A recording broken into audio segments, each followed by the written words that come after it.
Welcome to Yo-11 Minutes. Yo-11 Minutes, mostly Vegas, no BS casino experience, and more. Today's episode, I went to hell and found a casino. This is episode 75, season 3.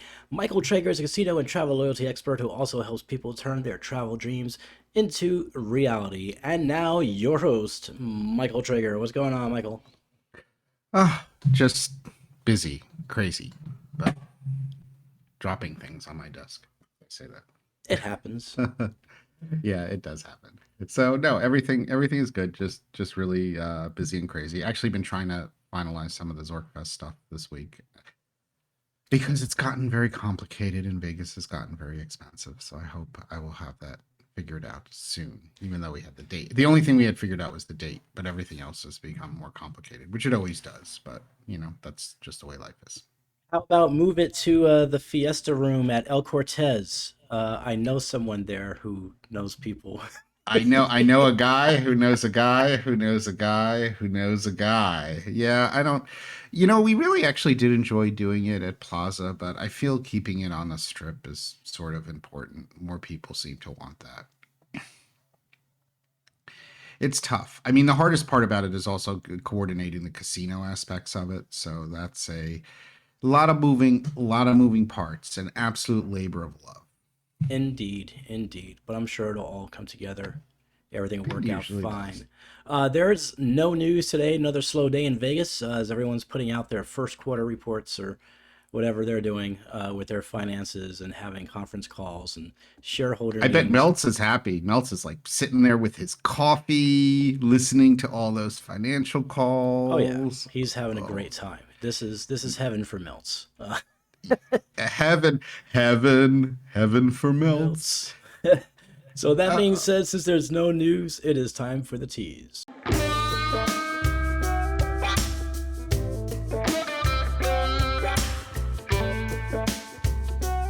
sure. That's you liked our witty title. I went to hell. HEL, which is almost hell without one L in it, is the airport code for Helsinki, just like JFK is the airport code for JFK. So that's why we were saying that we went to hell and found a casino. But is there really a casino in hell? Actually, Movestor, do you think there's a casino in hell, or is there just a casino in heaven? As I understand it, there is indeed a casino in hell. I think Really? I think we have images. Okay, is there? Oh my God, we could go. Yes. So we have some images of this casino. So it was a very odd casino. It was two levels. It was very large, very empty. They actually also had smoking rooms. It's the kind of place like many European casinos, but this one was a little bit more strict that you had to show your passport and get a player's card. And they had to ask you a bunch of questions on a tablet before you would come in, like where's your money coming from? How much are you gambling? What do you do for a living? Are you a politically exposed or influenced person? Like lots and lots of questions on a tablet. I wanted to take pictures of each of them, but I thought they probably would have gotten mad at me. They also forced you to use the code check on the way in. Actually, I don't know if they forced you, but they highly told you that you should use the code check. So that was a little odd. And I was extremely exhausted that night. I had taken an Uber over and it was a pretty short ride from my hotel. Actually, it would be like a 15-minute walk, but I was just totally wiped. What's also interesting, their hours are a little odd. They close mostly at like 4 o'clock in the morning. I don't know where they came up with that. It's sort of like where we go late, but not too late. We won't let you gamble until the morning. You got to go home and go to sleep. There were table games and slots. The slots looked like they were mostly American slots, and I probably should have tried playing some, but I was just too exhausted to do it. But they were looking like normal North America kind of slot machines, as opposed to they sort of look like it, but they're different slot machines, like in the UK. So that was sort of good. So the slots seemed sort of okay. They had a lot of games that I recognized, and they had some older games, and some very old video poker, like Pick'em Poker and some other stuff. I didn't check the pay tables, but that could be sort of interesting. And you had to use your player's card for everything. I told you that, even at table games. Table games, they did have 3-2 blackjack. I saw two blackjack tables that were open. They were pretty full, about €10 to 500, and I think the other one was €25 to 2,000. The baccarat was closed. And I actually asked about that. They said they don't get much baccarat. Sometimes they open it on the weekends. So maybe that used to be a thing and it isn't a thing anymore. It just seemed like their little poker room and the blackjack and one roulette table. A bunch of the other tables were closed. They have a couple of other carnival games. So it was sort of strange. I mean, the most people in the casino were in the area with the table games. The slots areas were just very, very quiet. And I guess I should have probably done a video or taken some more pictures, but I felt sort of weird. I sort of felt like there were like too many employees and not many picture taker people. And I didn't want to, I was in that kind of mode where I was just too tired to want to take a bunch of pictures of things. So I just sort of let it go. But it was cool. I mean, they have like a definitely like I call them disco stairs, or maybe Movestro called them disco stairs. But it's definitely this cool two level casino. So it's sort of neat. I guess it could be fun with some people if I wasn't so tired. It just seemed a little.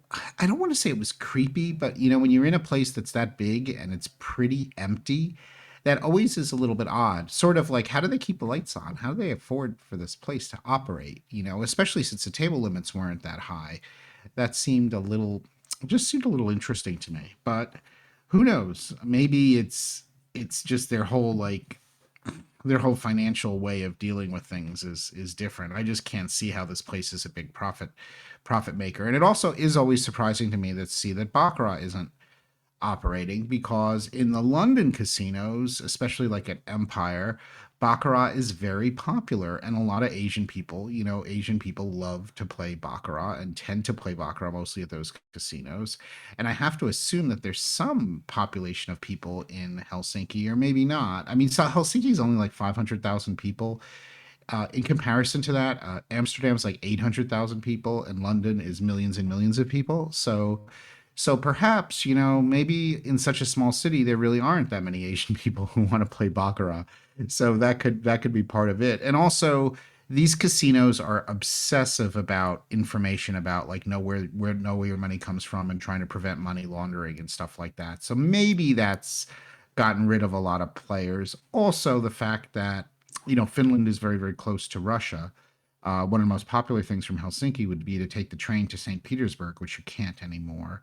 And I would think that they've lost a lot of Russian tourists, and Russians love to gamble. So maybe that's part of it too. I don't know. It'd be interesting to know. I don't know who would know, but that's about it. Anything? Any thoughts there? Any thoughts there, Movestro? I mean, you might have liked it. They had the slot stuff going on. Yeah, I mean, although it looks kind of weird, I would have liked to have seen, if I was there, anything other than North American slots. I would have been like, into, because I mean, we can get all that stuff out here. But I did want to point out those wonderful stairs. I'm gonna go ahead and just get on over to that image. Let's see. The There it disco is. stairs. There it is. I mean, I could just picture, John Travolta, in his disco getup, just, to some sort of a song, walking down those stairs, and every time his foot touches step, like the step changes to a completely different color, kind of like Qbert. I don't remember that game with Qbert hops on that little Yeah. pyramid, Yeah. and it Well, changes remember, this colors. casino is exactly 30 years old. Hmm. So if we do our math correct, that throws us into like 1990, right? Okay. Right. So, right, 90 to what I just did, 30 years. What year are we in? 2024. So it's 30 years. It's 30 years old. So I think it's like 30 years old, and they haven't, like, it looks exactly, other than probably some of the slot machines changing, it looks exactly the way it did 30 years ago. That makes a lot of sense. It looks like the creators of Dave and Buster's and Chuck E. Cheese's got together and designed that casino. It's kind of what it looks like to me. Is Yeah, I mean, that isn't the early 90s, because it's like the mid 90s. But I think, you know how generations slide into each other? So you've got like that 80s look that sort of slides into the 90s, and the 90s slides into 2000, you Yeah. know? So things that look very 80s, they sort of, that style is still there until like the mid 90s, if that makes sense. It's just like the 70s was very like styled into like the mid 80s, because you don't like, when someone says something looks very 1970s, you don't like transition from like 1979 to 1980 and then all of a sudden things look totally different, right? They sort of like sort of change a little bit or something like that. So it's interesting. I do need to look up a little bit more, but I'm glad I went there. It's good to see casinos. I truly wish I wasn't so tired, because I would have spent more time and gambled, but it was my last night. I was super tired and was leaving the next day, but I definitely did want to get over there and check, just check it out and see the overall vibe, which I saw the vibe. I mean, obviously it was local people, mostly local people playing blackjack. All right. Before we get going, is there anything you want to discuss? Anything on your mind you want to refresh everybody about that contest again? Yeah, remember about that contest? We're running a contest. I think two or three people have responded, or maybe five people have responded. I don't know, but we have a few more books to give out, so I'll probably be gracious that anybody else.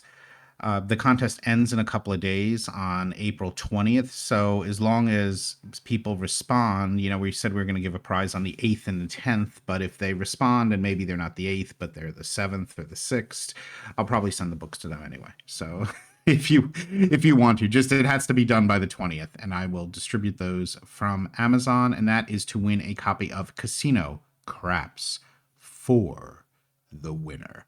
And that's about it. And there are links to this Casino Helsinki in the show notes. And also, I think maybe we'll talk about Finland, or we'll talk about some other casino stuff. I have a couple other things on my mind, but I did want to get back to this. Sorry it wasn't so exciting, but it's sort of cool. Hey, it's cool to know if you're in HEL, if you're in Helsinki, there is a casino.